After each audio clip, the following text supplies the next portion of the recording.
I'm Todd Bookspan, and welcome to your neighborhood real estate show. The hyperlocal real estate show where real estate professionals talk about the neighborhood you live in or the neighborhood you want to live in.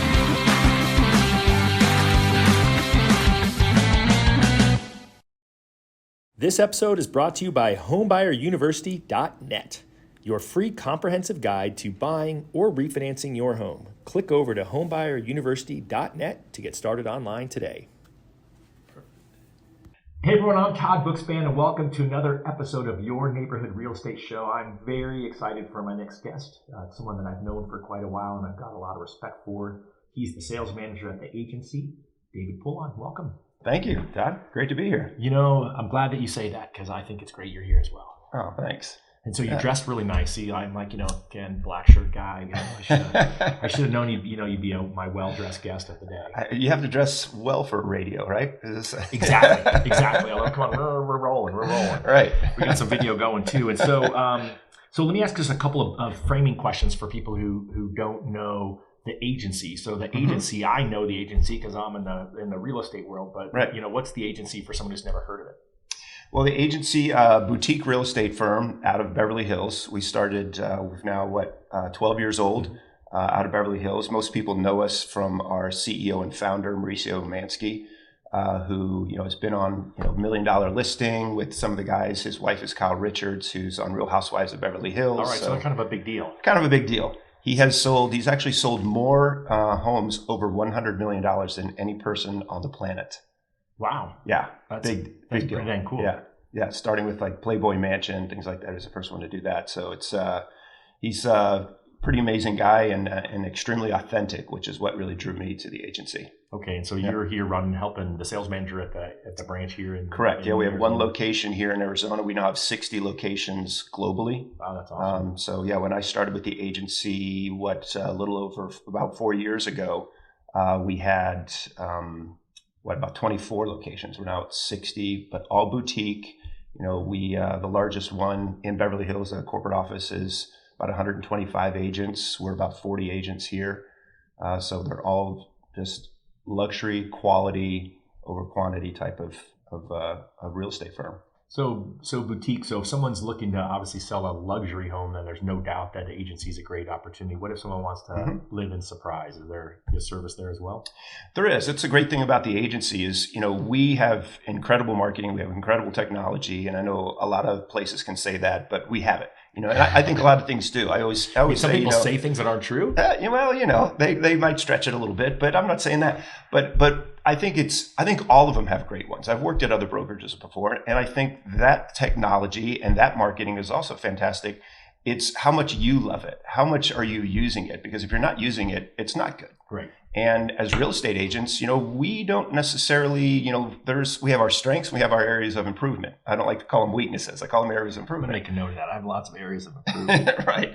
And, one of them might be in marketing or technology. And that's something that, we, as with Gallup, and you and I have spoken a long time before that I was a big strengths coach with Gallup, that you soar with your strengths, just as the book says, you manage around your areas of improvement. So we want to make technology very easy. We want to make marketing very easy. We will market a $300,000 home just as we will a $5 million home.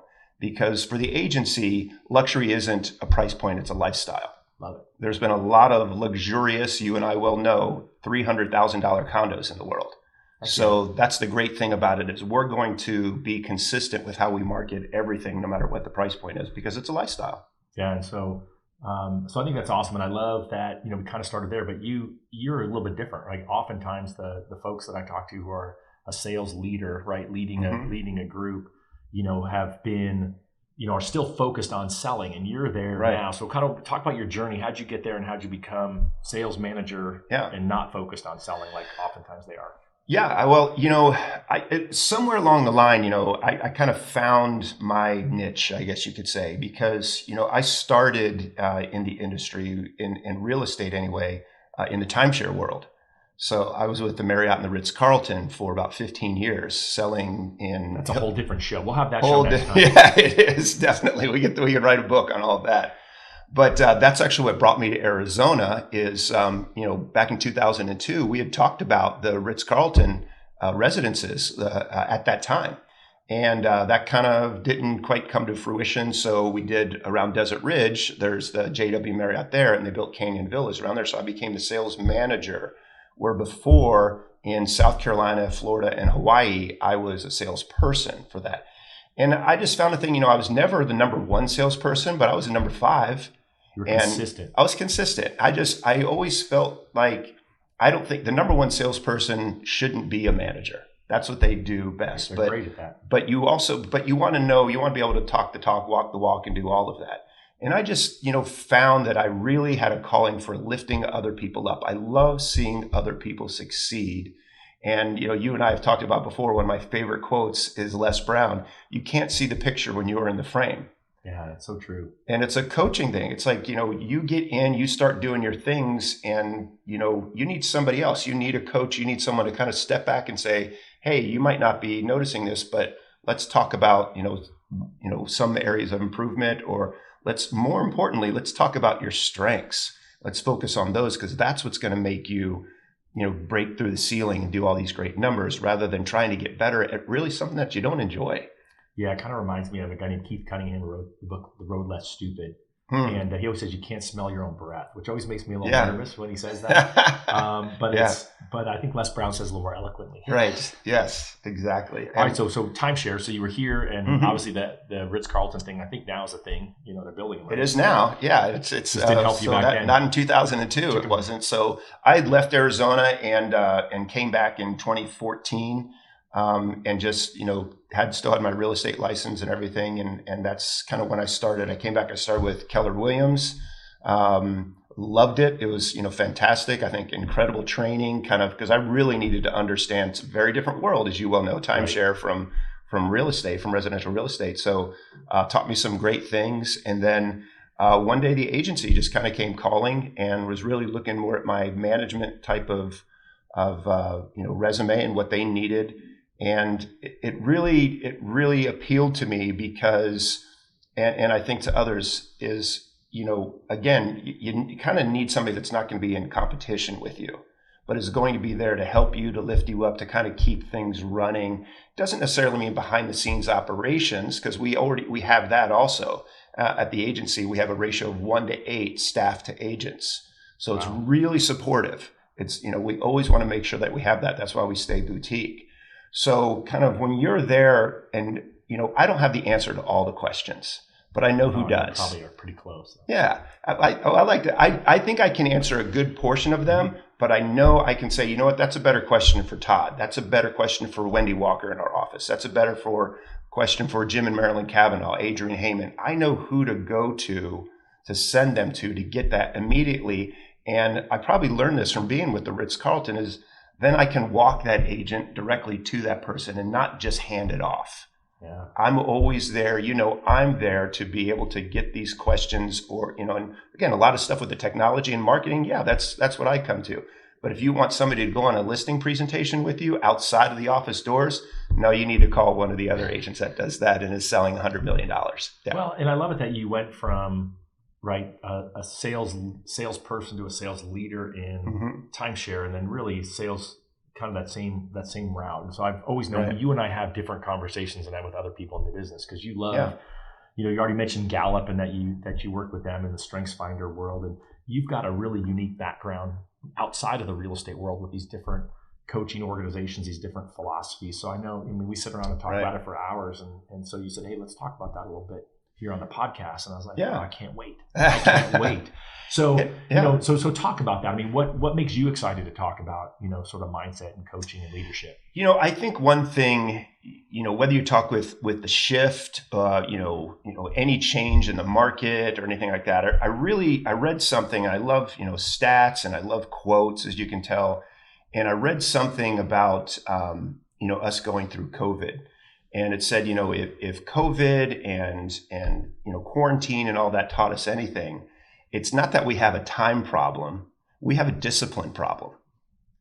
And you're shaking your head. That's a great way to put it. Yes. Yeah, you really do. Because how many times, I used to notice it a lot more. is you'd go, you talk to somebody and you're like, hey Todd, what you been up to lately? And what was your first answer? Busy. Yep. I'm busy. Everybody's busy. Really? Are you really busy? Busy? Because sometimes if you really think about it, does that mean you're too busy for me? Yeah, and things just happen that way. I always think or ask, because I'm just a jerk sometimes, is busy doing what? Right? Busy doing what? What are you doing? And then, and they're like, and they hem and haw about it, and they realize that they weren't disciplined, I'll use your word, enough to be doing the most important things they should be doing. Correct. So you start thinking about time blocking, you start thinking about writing down goals, that's what, the majority of us do. I know, because I've been through your Win by Noon class. How many people, you probably know the statistic better than I, actually make goals throughout the year? What percentage? It's funny, when I had a coach, Steve Scanlon, who runs a coaching company called Rewire, and he said that he stopped, when he would teach, he stopped asking people, how many of you have a business plan? Okay. Because he said what would happen is all their eyes would drop, no one wanted to make eye contact with him. And so he would say, how many of you think having a business plan is a good idea instead? And then everyone raised their hand. Because really, ultimately, what it is everyone believes they should have a plan, but very few do. And the numbers I've seen is all less than 10% of people in any given industry have a business plan. Is that different than what you think? No, I think that's about right. I'd say that's almost even high. And some of them, if they do have it, I think a lot of that 10% will have, yes, I have a business plan. Really, let me see it. Well, it's all up here. Right. It's all in my head. And that's completely different, and we can go into the stats of, writing them down, you accomplish them a lot more. We've all heard those things before. And we hear them over and over again. And to me, as a leader, when you're leading people, that doesn't help. You can't get somebody to be disciplined through shame, through all of that. It's like, yes, that's how I became. I still praise my mother for raising me that way. It's like, don't disappoint mom. Okay, that's how I became a good kid. And I wasn't a great kid, but I was okay. There were times I didn't want to disappoint mom. It's not the same thing, and yet some leaders either might do that or they're afraid to ask the question like you did. I love that you just said, busy doing what? Because even though I might feel a little called out on that and him and haw, the next time I come up to you to talk, I better have an answer to what I'm doing. So you've put me on task. And there's nothing wrong with that. I like that. You've better prepared me for our next encounter, or else I might just totally divert and go the other way. But if I'm a driven person, if I want to go towards my goals and my success, I'm going to really think about what Todd said. I'm like, wait, did I just give him just a regular greeting of response that I'm busy, but I'm really not doing anything? How did that really hit me deep down? I'm not doing anything. I need to maybe have a better answer for him, and that means I need to have a better answer for myself. Well, and there's two sides of it. We're talking about it from the productivity side, but you also early on said, well, then maybe I'm too busy to help you. And I think from a sales perspective, when I hear someone say that, I'm thinking as a consumer, just what you said. That's what a terrible word for someone in sales to use, because they just told the person, or they put doubt in the person who was calling them's mind. It is, yeah. It's. I just think if we could kind of sit back and focus on that, think about your day, what you're doing, and how much time you really have, and then cut it out with the I don't have time. Now I'm not pointing any fingers. Trust me, I'm a big believer. And you point one finger that way, three fingers are pointing back at you. Okay, I'm a big believer in that. I'm guilty of it. Absolutely am. But I also do like to sit back and reflect and say, okay, what can I do? Just a little bit of something. There was another training that I went to. You've heard of like ninja sales training and stuff like that. And I was because I've been through so many. I've read all of these books. You've been through it all. I've done everything like that. And I'm like, gosh, there's so many of these. What are they? In fact, I was going to do a little Instagram reel and just pull out all these books that I have in the library at work. I'm like, okay, The Obstacle is the Way. Great book. Love the book. But let me tell you what this is about. This is about the obstacle is what you're looking for, and that's the way to go. Okay, next book. Yeah. It's like the title can almost tell you everything. Yeah. So when you're getting through kind of all of these, getting kind of motivated, getting through all these, what Ninja taught me is I was asking questions all the time. I'm that guy. I'm the guy who asks the last question when everybody wants to leave for lunch. That's me. That's always the best question. Yeah. But what they really taught me was, in Ninja, you don't have to do everything. You just have to do something. Yeah. And I really believe that a lot of these, trainings we go to, these seminars we go to, we all want to get better. We all want to get better. You see people are paying so much for the Tom Ferries of the world and all that. And we're just paying a bunch of money out. But then we go back to our jobs. We go back to our own habits. We go back to what's comfortable. And we just kind of forget what we're doing, even though we knew it was a fantastic idea and we had a great high when we left there. Yeah. That taught me, if you just think to yourself, I don't have to do everything. I just have to do something. That something is going to turn into something more and something more and something more. And I think that's the key to getting started. And that's the key to getting your time and, more importantly, your discipline to moving yourself forward to whether it's a better habit, whether it's a goal, whether it's, success, whatever your dream is right there. You don't have to do everything. You just have to do something. Start with one step. I'm all in on it. And the word I'm thinking you have to do something, and then something consistently, right? Because that's the oftentimes I think where people forget is like, well, I tried that. And I'm like, awesome. Well, tell me about that. Mm-hmm. Right. And they're like, well, what do you mean? I'm like, well, you tried it. So tell me, like, how, when did you do it? How long did you do it for? And most of the time, like, well, I did it for, a month. Or I did it for, I'm like, oh, really, a month? So you actually 4 full weeks, you did that every day? Well, and oftentimes it's just they tried it a day or two and then didn't go anywhere. I was talking to a friend of mine, Deborah Birch, has a social media company called Plug and Play SM for loan officers. And she has a client whose goal was to have 60,000 followers on Instagram. Wow. And it took him 672 consistently done videos in order to get to 60,000 followers. Right. So, Rome wasn't built in a day. Yeah. And so I love the whole idea that you have to identify what's the something that you're going to do and then continue to do it. Because I love that you said at least it's something and then something more and something more. It does. And I think, we all know that it's funny you say that because we were just talking about advertising the other day. Okay. And some of the agents, like we advertise in some magazines and some things like that. But even like database management. Okay, it's like, okay, So Scottsdale Magazine. I love So Scottsdale Magazine. We're in there, pretty often. Some of our agents will pop in there. Hey, I put an ad in there. I'm like, but I'm not going to do it next month. It's a monthly periodical, so I'm not going to do it next month because I didn't get anything from it. Really? Okay, let's step back a little bit there. So first time somebody hears from you or sees your name in a paper or on Instagram or anything, you're a stranger. Okay. Todd Bookspan, there's a home that he had. Todd Bookspan, there's a loan or whatever that he did. Anything. You're a stranger. Second time you see him, you're familiar. Oh, there's Todd again. Okay, kind of familiar. Maybe I've seen him somewhere before. That logo, that whatever. There's something about that I recognize. It's familiar. Third time you start to develop, let's call it a friendship or a relationship. But we all know the sale. And it's a proven fact, the sale doesn't happen until the 4th through 12th touch. So if you're trying to do things once, you're a stranger. Do you want to do business with a stranger? No. You want to do business with someone you're familiar? Not really. It's the friendship. So that's why I tell all the agents that we're with, if you're not going to advertise, if you're not going to do a story, if you're not going to do something for a minimum of 4 times, don't waste your money. Don't do it at all because it's not going to get you anywhere. You have to, the relationship here, if you're trying to grow your database, the sale is you. You're getting them to buy you, not that house you're putting in there. So you have to make a touch for them at least 4 through 12 times to before that develop it or that relationship's really going to develop.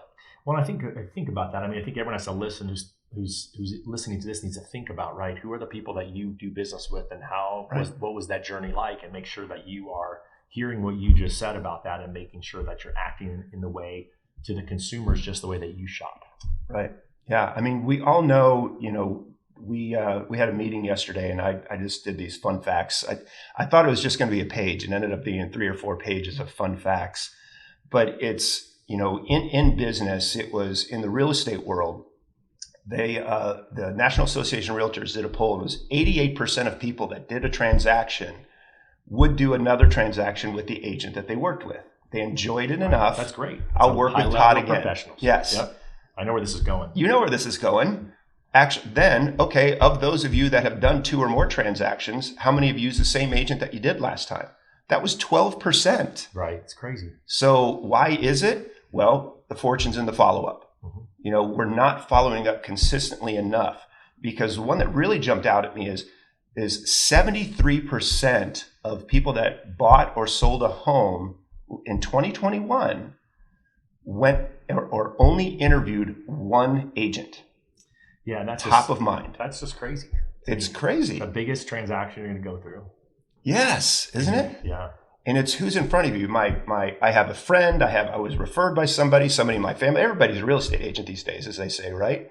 But it really is all about who's in front of me at the time. These postcards are my buy and sell window could be any time in the next 5 years. But if I just made a transaction with you, a typical real estate agent is going to say, I'm not coming back around to you for 5 or so years, and you lose touch. And more importantly, it's not that you lose touch. What also you find out is the Zillows and the Redfins and the bank rates and the offer pads and all of these. It's a world of data. They're getting your database. So they're staying in front of it while you are not. And then they're all of a sudden going to call bankrate.com because their buy and sell window just opened up and they saw something there like, hey, I just want to get an idea. And all of a sudden they're down the rabbit hole and Bankrate gives them a real estate agent and, oh, Todd, I loved working with you because 88% do, but I'm already halfway down the road with this other lender and, they gave me a great agent. And it's just so simple. So this is our PSA. Our PSA is don't put your name in a website thinking that you're actually talking to somebody who's actually selling the house. They're really just taking your data and selling it to somebody else. 100%. I just try to explain that to clients. Are like, our friends are like, I went to that website and I put my name in because it said it was a listing agent. I'm like, well, it might not have been a listing agent, and they're going to sell your name to probably 4 other people at a minimum, and then you're going to get a lot of phone calls. And optoutprescreen.com is the place you should go to have at least when you have your credit pulls. Good to know that. So it's a government site. You can electronically opt out for 5 years. Yeah. Because it's amazing how often you apply for credit somewhere and all of a sudden you get a bunch of other calls. And how did that happen? Well, it's because the credit bureaus are selling your data. Because that's and think about that. That's happening to you. How's that happening to your database? Yeah. And how does that affect who's getting in front of your database when they are, whether it's their window that they're going to buy or sell or do a transaction, or whether they're going to refer somebody? Because we all know, I've always said this when I was teaching people that started in real estate. It's like, don't overcomplicate it. Real estate's easy. It's just not simple. Because you could stand in a room of 100 people and say, how many of you are going to buy or sell real estate here in the next, 30 days, 60 days, 90 days? That's what a typical real estate agent will do. They're going to grab the low-hanging fruit and they're going to wander off and they're going to go to get that. And then they're going to come back around when the other people are ready to make a transaction.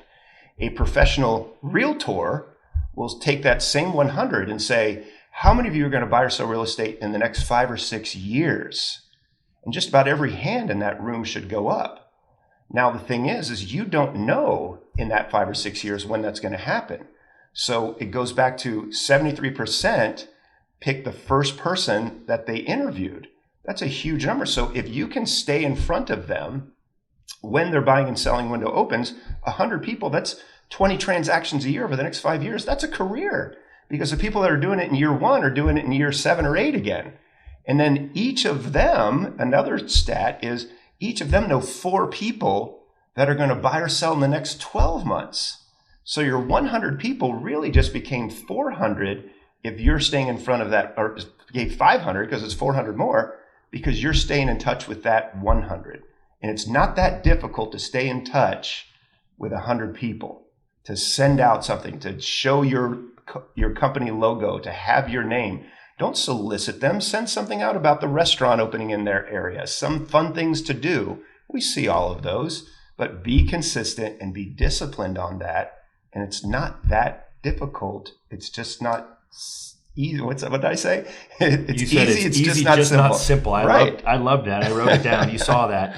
And so talk to me about what that looks like. So to me, it sounds easy to keep in touch with 100 people because I believe that I have a discipline and a system built around that. So you said some of it's mailing stuff out. So obviously like your agency can help someone with that because it's 1 to 8 people, like you said. Right. So part of it is the mailer. What are the other touch points that you're coaching agents on right now? Well, I think the big thing is I'm really surprised when I hear people that don't use their CRM. Yeah. So that's customer really relations management software, right? So most people, and the best one is the one you use, is what I always say. Right. The best one is the one that you use. It's very true. So, we, for example, I can say what we do at the agency, but it can be true for anybody anywhere. We have the consistent marketing, and some might say, oh, that's a little too rigid. But when you see that red square of our logo in our advertising, and you see it again, first time stranger, second time familiar, third time friend, doesn't matter if Todd's name's on the bottom. I'm going to remember, oh, wait, David works for that company also. It could be in Boston. It could be in Turks and Caicos. It could be our offices in Canada. They're all the same. The consistency is there. So that is going to help you grow right there. But so we have a tool. I don't know if you ever heard of ActivePipe. Nope. It's a great email tool that comes right out of our database. And we have a database called Connect, which is a Salesforce platform. That's our CRM.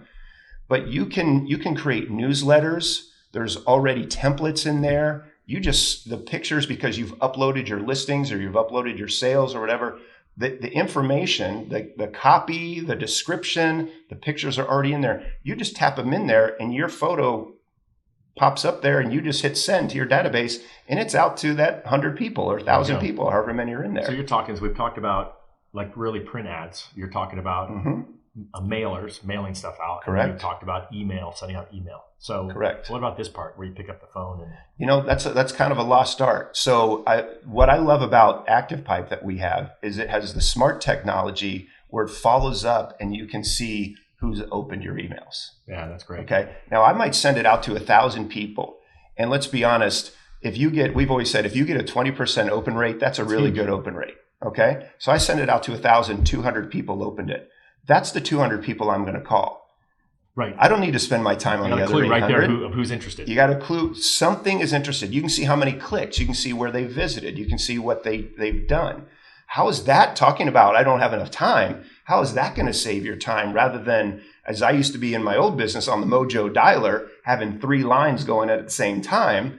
Now you can just say, hey, all I need to do is call these people. And I'm not going to say, hey, I saw you looking at my ad. Hey, just wanted to check in with you, Todd. How you doing today? Oh, great. Hey, thanks for your newsletter. Hey, thanks for sending that property. Hey, and maybe it's a property in Hawaii. Maybe it's a property in Canada. I love sending things out here from Arizona in the summertime that are cooler temperatures. That would make sense. I love sending, Turks and Caicos stuff out there. I love the warmer exotics. That is what is interesting to people. And it's not as much a solicitation to them as it is a story. And so we have lifestyle stuff that we put in there also. So now you pick up the phone and you can call them. One more step is, and we'll probably get to this, is what generation, the leading generation of buyers now has become, the millennials, the Gen Xers. We're seeing them really move into it. How are most people communicating right now? What are they looking at when they're on their cell phones, standing in an elevator? It's all social media. So we've recognized how strong of a tool that is a long time ago. This is a really fun stat that with the agency I'm very, very proud of is we have 1,000 agents worldwide. Okay. Not that big of a boutique brokerage. Okay.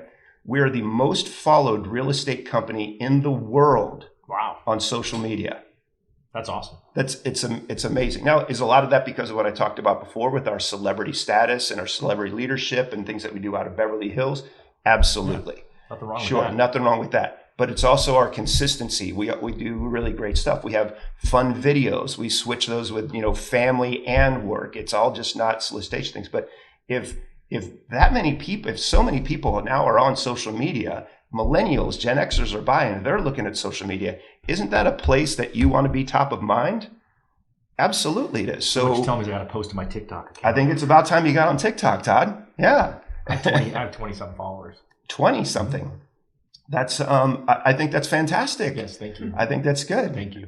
And guess what? If you stick with those 20 and you keep posting material and content and it's entertaining for those 20 are going to call you when they need something that you do. If I start posting content. Consistency, right? Well, it all comes down to a commitment. So I love it, and that's why you say you have to pick something to do, right? And something what it is. And I'm always transparent with it. I actually put on my list of things to do in 2022, actually to commit to TikTok. But then when I actually looked at all the somethings that I had there, it just didn't make the top of the list. And and it probably should have, because again, the best day to plant an elk tree was 20 years ago, and the second best day is today, right? Yeah. But it all goes like we were saying before. What do you like to do? Go with your strengths, manage around your areas of improvement. So if TikTok isn't your thing, do you know somebody? Is there somebody in the office? Can you bring somebody in that does TikTok a whole lot better? I love looking at a lot of other people's Instagram accounts. There's an agent here in town. Her name's Shannon Gillette. Oh, yeah. She's with Launch. You know Shannon? Shannon was one of the first guests on your neighborhood. I thought she might be on. I thought she was on the show. I thought I saw that interview. Shannon is she is now become an influencer. 100%. And she has amazing content. She's consistent with her content. It's great content that you want to now listen to. But guess what? Shannon will admit this. She didn't start off loving it. She didn't start off being comfortable, seeing herself on camera or hearing her voice, just like a lot of us aren't. But now she's consistently done it, and people now see her, and she is as original, as authentic as she is in person. And that's what you want to be. Yeah, and you talk about authentic. What she said, I just recently saw her talk about what she's done, and what she said is that before I was afraid to show me in my car and all the mess that was back there with the kids, but she says now that's actually what people like. They like to see who I am all the time. It is. And, I think that's really important. It's the whole idea of good is better than done. I always joke that in my office next door I've got this drawer. It's drawers plural now, full of $1 million ideas that got maybe 80% done and never executed because they weren't perfect, and you get stuck behind things. And so, all right, so TikTok. It's not perfect. I'm going to put that on my list here. TikTok, you guys can all see by the time this comes out, check out Todd Bookspan on TikTok, and you'll see whether I followed through on it. There you go. I need to get on TikTok too, actually. I don't know much about TikTok. I'll make myself a note. Call David about TikTok. I like my Instagram. I think that's been a good tool. It's funny. Instagram kind of, I think, is more national for me. I get a lot. I think I have a lot more followers nationally and stuff like that. With what I do, in managing the office and recruiting agents and coaching agents and things like that I do, Facebook seems to be more local for me. I think I have more local followers on Facebook than I do on Instagram. But I like the content and I like the things that you can do on Instagram also. Well, but I love the fact that you know that, right? It's one thing that just tells me you're a student of the process because you've taken the time to see, okay, who are my followers? Where are my followers? Because I think that's really important as well. And because then you can also tailor the content between the two. You can. Based on that knowledge. Yeah. But again, you don't have to do everything. You just have to do something. Get out there, make a fool out of yourself. If you feel like doing, if you don't feel like doing that, they have all these voiceover things. Some people I don't like to see my face. I don't like to hear my voice. Great. Steal, one of those. They have these voiceover things that you can do, and you have somebody else's voice and you just sit there and talk, or have another person in there. But it is definitely another statistically shown that people will look on, like, and view more videos than they will still photos. And they will view even more videos if a person is in it. It's, I had a coach once, and he said, people like your videos because they're not very good. And what he really meant by that was you're just yourself, and then you just have to get over it, right? Right. I hate to point it out, but one of my eyes doesn't open quite as much as the other one when I talk. And so I'm like, I guess I could get that fixed, but that's just who I am. And then they're going to, if they meet me in person because they want to do business with me because I put something out there, they're going to see that anyway. So I might as well just show it to them on social. Yeah. Well, you look at the popularity of, there's a guy who works for us out of the Toronto office. His name's Matt Leonetti. Okay. And Matt has spoken at Inman and several conferences now. Big deal. It's a big deal. And he's part of the Broke Agent. He and another guy do the Broke Agent podcast or everything.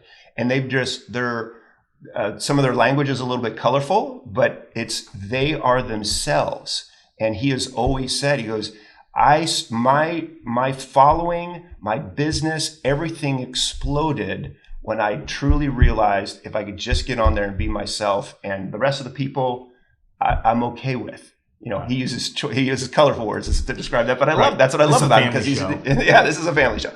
So, and it's great, but it's so true. The authenticity. Look, no matter what we're doing, whether we're in a sales presentation, whether we're on a video, I can't sell like you, Todd, and you can't sell like me. When I try acting like you, I'm going to be unnatural. Yeah. Okay. So it's going to be the same thing on those videos. People are going to see that. But if I can just be myself and be comfortable being myself on a video in a sales presentation, people are going to relax a lot more. People are going to start to, create that relationship with you. They're going to like you because they know when you're not being real. And if it's in a transaction like we're in, once one thing is suspect, everything is suspect. 100%. 100%. Yeah. All right. So one of the things that you said before was you use the word shift, right? The market is shifting. And one of the things that you mentioned when you said, hey, let's talk about this whole idea of coaching, you said mindset. And so how do you get in the mindset of somebody who's struggling because of the shift, whatever their struggles are in life, to actually then take the action and do something? Well, Earl Nightingale said, we move in the direction of our dominant thought. Become what you think about. So that's really where it starts. Our world has become so fast paced. And I noticed this the other day. I was talking to my wife for one of the first times. I almost felt, we're all experiencing anxiety and panics and things like that. And I, for the first time, was just overwhelmed with opening my eyes in the middle of the night, and my brain just kicked on at 100 miles an hour. And it was work, and what's going to happen tomorrow, And I've really become, I used to do this, 10 years ago, and I've forgotten about it. And I was looking back on some things that I've done, and I like to call it, I found an old friend. Because that old friend was, how did I slow down? How did I get my mindset right? And a lot of that was, listening maybe to guided meditation, going on a walk in nature. There were things like reading a book, listening to a podcast, listening to an audio, whatever it might be. Yeah. Find that old friend that can slow you down a little bit, because we really do move in the direction of our dominant thought. It's the whole thing about when you wake up in the morning and you kick your toe on the end of the bed, the rest of your day is probably going to turn out to be not be great. Wake up in gratitude. Right. But you wake up in gratitude, post things on your mirror, do whatever it is that you need to do, affirmations, whatever it is. And I'm not a big believer in fake it till you make it. I'm a big believer in you don't have to do everything, you just have to do something. So start doing that. It'll immediately have some type of impact. It might not be the huge epiphany that you're looking for, that all of a sudden, wow, I'm just super Mr. Positive, but it'll move you in that direction. And so now if you can set that, and then wherever it is that you want to go, do I need to get more disciplined? Do I need to do more stuff on social media to move my business forward? Do I need to do more emails? Do I need to make more phone calls? Okay, I'm going to make one. I used to have on the back of my door at the office, what did you do to move your business forward today? And if I couldn't answer that question when I was leaving the office, I sat back down and I made another phone call, or I sent another email, or I prepared something, a little bit in more detail than I had already done. But what did I do to move my business forward today? And then I felt accomplished, and I could go home and I could shut it off. And unfortunately, we don't do that. I have to, and I'm really not good at this at all. And if my wife listens to this, she's going to be going, practice what you preach there, Dave, because I get home, and I have a 5-year-old. I'm 52. Yeah, you got to run around. I got to run around. I got to keep up. I got my energy's I can't be zapped at the end of the day, but I also can't be busy at the end of the day. I can't forget that I didn't do this and I have to prepare this for tomorrow.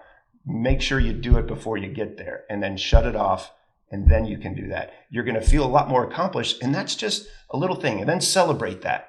I did something to move my business forward today, and I can feel good about shutting the door and going on to something else, because I'm going to come back in and I'm going to do that tomorrow.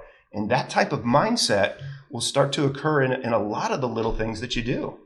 Yeah, you said the whole idea of slowing down. I've always said you got to slow down to speed up, right? Yeah. And it totally makes sense. And it's really recent focus more on self-care, because I think that's the hard part, is when people feel that anxiety and that stress, then they slow down.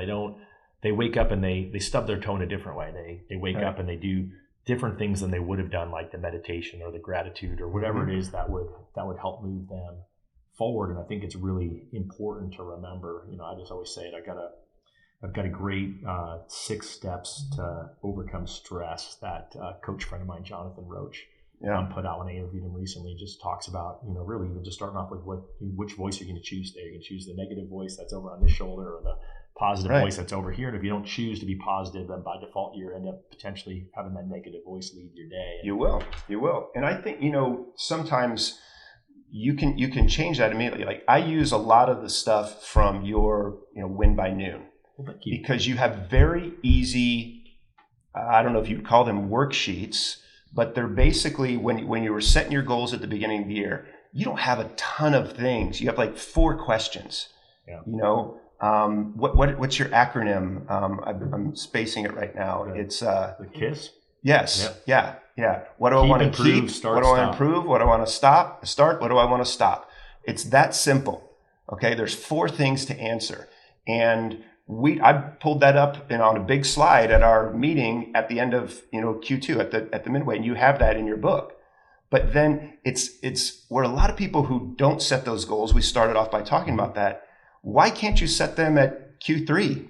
You didn't before, so what's wrong with doing that now? Right. Best What do you want to keep? What do you want to? Yeah. Well, yeah. but you used the word reflection earlier in the conversation, Mhm. and that's really what that tool is letting you reflect, because we talked about it. Success leaves clues. You got here, but Right. sometimes the things that you are doing aren't getting the result that you want, and you have to again, you talked. I love your 4 to 12 in order to be recognized, but you also at some point have to look and say, okay, I've been doing this for 2 years. Is it working or is it not working? But oftentimes when people look at it, they look and realize just what we said before. They haven't done it enough, and they got to keep doing it. They haven't done it enough. Yeah. Keep, improve, start, stop. It's just I just looked at that, and I'll be honest, I didn't fill it out, but it changed my mindset.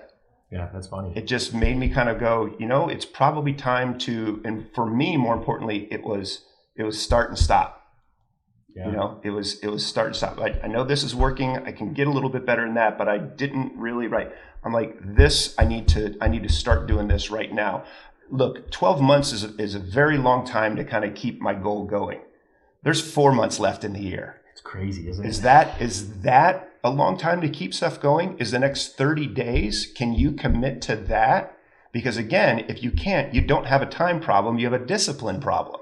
What we started out talking about. And if you can kind of be self-actualized enough to realize that that's really all it is, start with that first step.